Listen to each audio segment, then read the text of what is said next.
Start. सबसे पहले मैं आपको माननीय अध्यक्ष महोदय को, उपाध्यक्ष महोदय को और सभापति जी एवं उन लोगों को जो यहाँ पर उपस्थित है, इस बात के लिए धन्यवाद देना चाहता हूँ।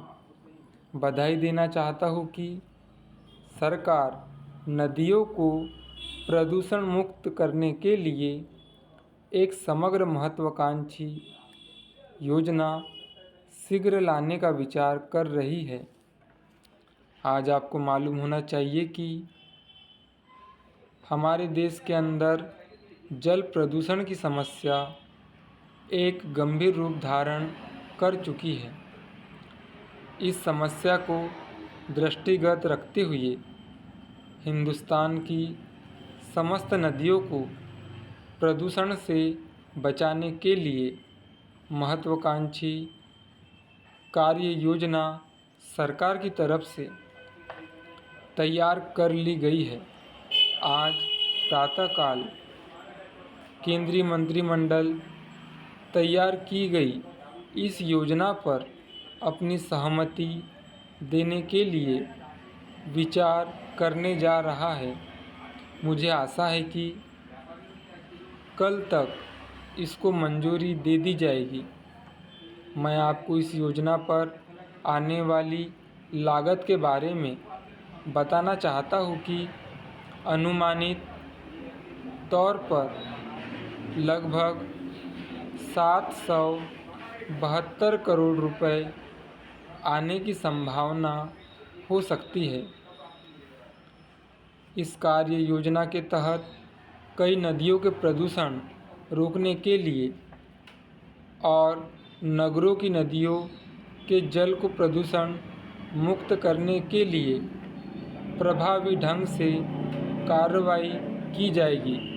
ऐसा अनुमान लगाया जाता है कि इस कार्य योजना को केंद्र द्वारा प्रायोजित योजना के रूप में अपनाया जाएगा। मेरे ख्याल से संबद्ध राज्य को भी कुल लागत राशि का आधा खर्च उठाना पड़ सकता है। नदियों के संरक्षण की व्यापक कार्य योजना से यमुना, गंडक, कोसी, नर्मदा, कावेरी, घाघरा आदि नदियों को भी गंगा कार्य योजना से जोड़ दिया जाएगा।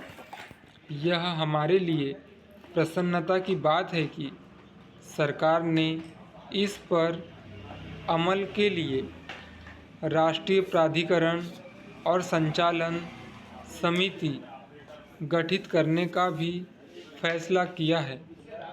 मुझे विश्वास है कि प्रदूषण रहित जल उपलब्ध कराने वाली इस कार्य योजना के दूसरे तीसरे चरण के लिए भी गठित समिति द्वारा 235 करोड़ रुपए स्वीकृत कराए जाने का प्रयास किया जाएगा। इस योजना पर जो भी खर्च होगा उसका आधा खर्च राज्य सरकार वहन करेगी और बाकी का खर्च केंद्र सरकार द्वारा वहन किया जाएगा। मंत्रिमंडल की आर्थिक मामले की समिति ने एकीकृत वन रोपण पर्यावरण विकास परियोजना को भी 100% केंद्र द्वारा प्रायोजित परियोजना के रूप में चालू रखने के बारे में फैसला भी किया जा चुका है। 8वीं योजना काल में इस पर 200 करोड़ रुपए खर्च होंगे, किंतु इस परियोजना के अंतर्गत 8वीं योजना की शेष अवधि में 2 लाख हेक्टेयर ऊसर बंजर भूमि में वृक्षारोपण करने का सघन कार्यक्रम चलाने पर बल दिया जाएगा। मुझे आशा और पूर्ण विश्वास है कि इस कार्य योजना अवधि के दौरान लगभग 80 लाख लोग जो कि बेरोजगारी के दौर से गुजर रहे हैं उनको रोजगार मिलने की संभावना बढ़ जाएंगी। स्टॉप।